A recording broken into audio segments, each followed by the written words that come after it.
Welcome to another vlog, and for today is maadto ta sa Kia Mandaue para sa 1 year PMS. Nagsolo na di ay ko today because naiklase si Apollo and walay laing makuha niya aside sa iyang papa. Na traffic yun ta maong almost 30 minutes ta nagbiyahe. Duol ramang gud unta ni siya kaso mao to na traffic man.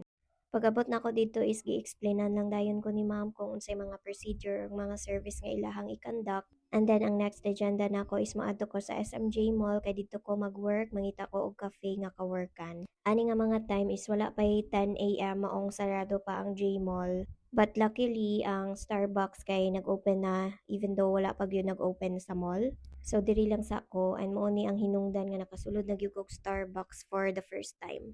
Medyo dili na kaayo ko awkward nga na ako diri kay nakasulay naman pud tag sulod og mga cafe before. After na ako diri nag-work ko gamay and then nimbalhin ko laing restaurant kay murag na ulaw ko dito nga magpundo nya wala na ko gikaon. So nimbalhin ko diri sa Everything Yummy and akong first nga gi-order is lang mango graham nga milkshake.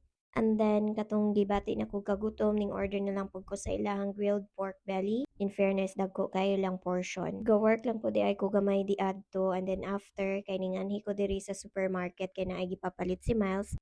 After dito, kay pabalik na ko sa Kia Mandaue para i-pick up si Snowflake. Timing pud kaayo nga nagtawag sila sa ako nga pwede na di ay ma-pick up. So pag-abot na ko dito nara gi-explain kamay si ma'am kung sila hang ipangbuhat and then of course ning bayan na pud ko sa service. That's all for today and if you want more videos, follow me for more.